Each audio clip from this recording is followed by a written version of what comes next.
कौलापूर येथील एका द्राक्ष बागायतदारास विजापूर तालुक्यातील एकाने तब्बल 4,57,855 रुपयांना गंडा घातला असल्याचं उघडकीस आलं आहे.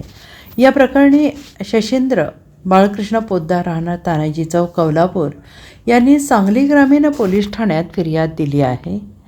हा प्रकार 2024 दिनांक 25 एप्रिल 2026 या कालावधीत घडला. घटनेची माहिती अशी की फिर्यादी शशींद्र पोद्दार यांच्या कौलापूर येथे द्राक्ष बागा आहेत. 2024 सालात त्यांना संशयित अनिल भीमांना कोठ्याळ राहणार तिकोटा तालुका विजापूर हा भेटला.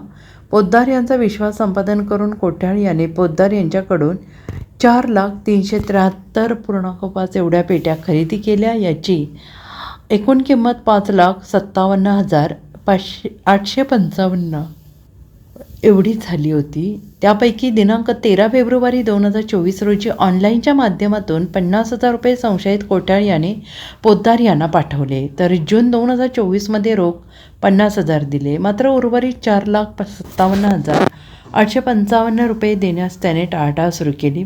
वारंवार पाठपुरावा केल्याने त्याने एका बँकेचा धनादेश पोतदार यांना दिला. मात्र तो देखील न वटता परत आल्याने आपली फसवणूक झाल्याचे पोतदार यांच्या लक्षात आले.